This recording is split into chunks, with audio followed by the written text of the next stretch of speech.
you can thank your mate for that. Did you know that Max Verstappen lost pole position in Singapore to Lando Norris, and that the entire paddock is divided over what happened? What seemed like simple interference ended up uncovering a silent tension that could mark the future of Formula One.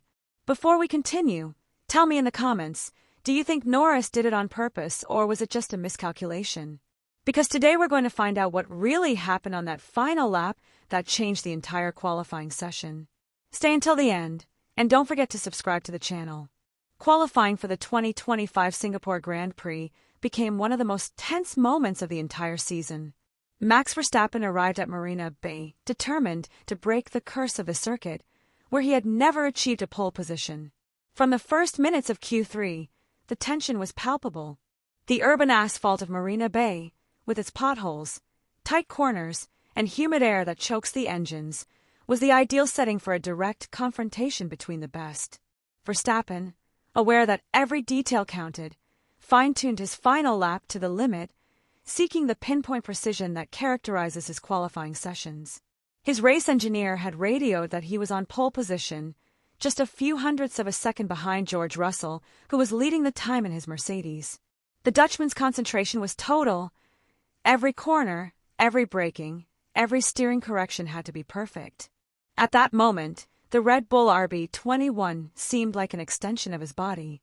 But just when everything pointed to a record-breaking lap, fate twisted in a matter of seconds. In the final sector, approaching the chicane at turns 16 and 17, Verstappen encountered an unexpected obstacle. Lando Norris's McLaren was running slowly ahead, right on the ideal trajectory. What should have been a clean and fast sector turned into an aerodynamic trap. The turbulent air generated by Norris's car affected the Red Bull's stability, forcing Verstappen to brake sharply to avoid contact. The sound of wheels locking was the unmistakable sign that the lap was lost. The tenths of a second separating him from pole position vanished, and with them, any chance of snatching the top spot from Russell. Frustration was immediate. On the radio, Gianpiero Lambiase, his trusted engineer, delivered a message laced with irony. "You can thank your friend for that." The tension in the Red Bull garage was evident. No one understood how, at the most critical moment of qualifying, one driver could find another so close in the middle of a fast lap. Verstappen crossed the finish line, knowing he had missed his chance, and worse still, convinced that it hadn't been a simple mistake. For him, it had been a lack of respect within the unwritten code between drivers. The Dutchman, accustomed to dominating with authority, felt that a pole position that was practically assured was being snatched away from him. As soon as qualifying ended, the atmosphere in the Singapore paddock became electric. Cameras focused on Max Verstappen's face as he walked confidently toward the interview area. His expression left no doubt. He was furious. He had lost pole by the narrowest of margins, but what really hurt him wasn't the position, but the way he had lost it.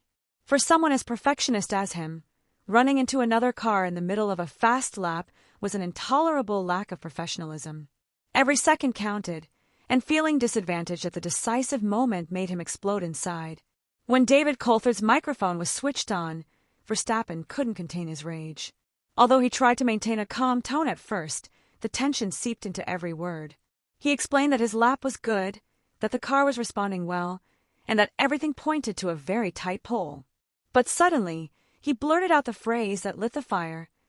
"That's what happens when there's a car in front of you cruising 2 seconds ahead. That's written down, it will be remembered too." That last part, spoken coldly, was enough to unleash a media storm. In Formula One, those words mean one thing. Verstappen doesn't forget, and when he says something will be remembered, he usually makes it happen on the track. Social media instantly exploded. Fans, journalists, and analysts began debating whether those words were a direct warning to Norris or a momentary vent. But deep down, everyone knew Max wasn't speaking impulsively. Every statement he made carries weight, even more so when it's laced with frustration. As the night in Singapore wore on, tension continued to grow. In the paddock corridors, there was talk of the possibility of Red Bull filing a formal complaint with the stewards, although the team preferred not to do so publicly. Engineers were reviewing telemetry to demonstrate the time loss and turbulence affecting the RB21. Meanwhile, European media outlets were running headlines like, Verstappen feels betrayed, and the champion doesn't forgive. Everything indicated that the incident went beyond a simple on-track obstacle. It had become a battle of pride. Tensions in the paddock quickly escalated when Lando Norris decided to respond. In the first hours after qualifying, the Briton avoided direct comments, but when journalists relayed Verstappen's words to him, his reaction was immediate.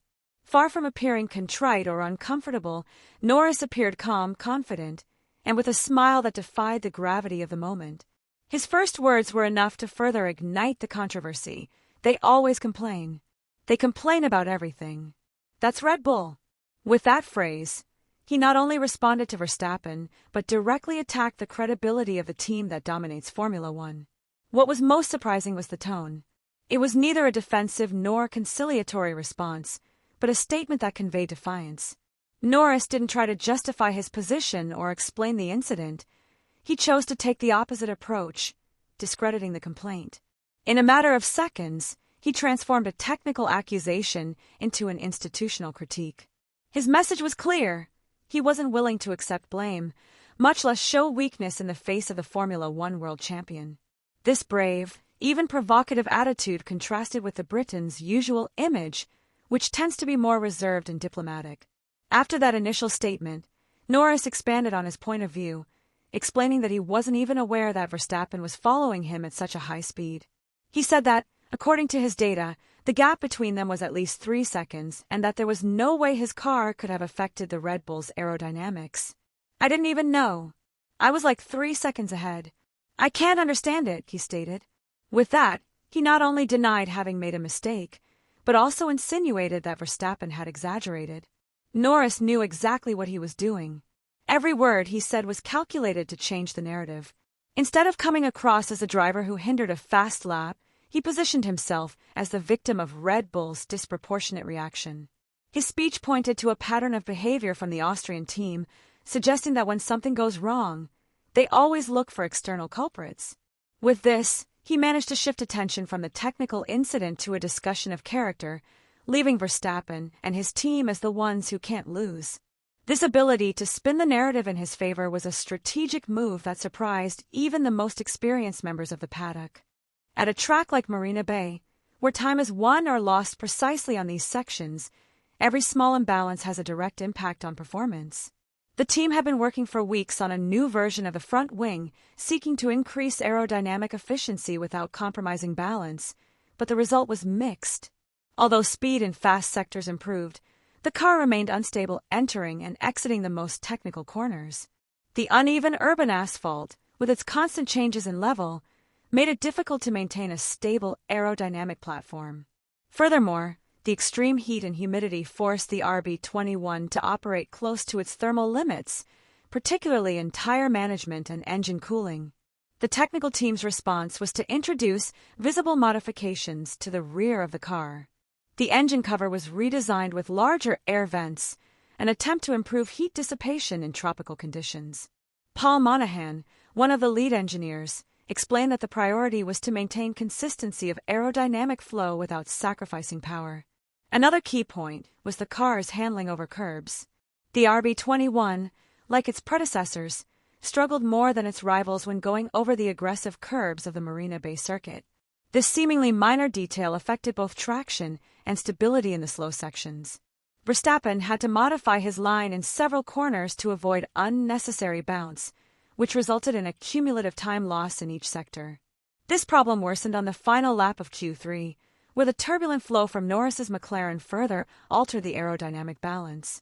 Had this obstacle not occurred, the Dutchman would likely have completed a clean lap and taken pole, albeit by a narrow margin. Interestingly, Red Bull had arrived in Singapore with an optimistic outlook. After several weeks of wind tunnel work, internal data indicated that improvements to the front wing could close the gap on high-load circuits. But the reality on track was different. The correlation between simulation and actual performance was not as expected, and this generated a sense of uncertainty within the team. Adrian Newey, although not publicly seen, was seen in the garage analyzing the car's airflow and pressure data during Q2 and Q3. His presence confirmed that the team was not only looking for explanations for what happened with Norris, but also trying to understand why the RB21 had not achieved the performance leap they had projected. The incident with Lando Norris wasn't an isolated incident. It left emotional scars and a clear message in the air. The relationship between the two drivers has changed forever. From now on, every time they meet on track, the memory of what happened in Singapore will influence their behavior. Sunday's race will be the stage where all this will be put to the test. Red Bull strategists know that qualifying left a missed opportunity, but also renewed motivation. With George Russell starting from pole, Verstappen starting second, and Norris in third, the first corners of Marina Bay promise to be a true battleground. The narrow street layout, with no margin for error, makes the start the most critical moment of the weekend. If Verstappen gets off to a good start, he'll try to put immediate pressure on Russell, but if Norris stays close, the duel could turn dangerous. No one doubts that the Dutchman will start with an aggressive approach, more emotional than tactical, seeking to redeem himself from the Q3 disaster. On the technical front, Red Bull faces an equally significant challenge. The RB21 showed signs of improvement, but its performance is still heavily dependent on thermal management and tire degradation. Singapore, with its 23 corners and temperatures approaching 30 degrees, will test the efficiency of every component to the limit. The team has planned a strategy focused on managing pace during the opening laps, hoping conditions will change in their favor as the track evolves. If they can keep degradation at bay, Verstappen will have a real chance of fighting for the win, especially if the weather conditions become more difficult. A light rain shower or an early safety car could prove to be his best ally. Ultimately, Singapore was much more than a frustrated qualifying session. It was the stage where ambition, pride, and the fight for emotional control mingled in one of the championship's most promising rivalries. Verstappen will seek redemption on track, and Norris will try to consolidate his new role as the man who dared to challenge the champion. Everything that comes next will be part of that story that is just beginning. Now the question is open to you. Do you think Max Verstappen will seek revenge in the race, or will Norris manage to hold his own and prove he fears no one? Let me know in the comments, and don't forget to subscribe to the channel.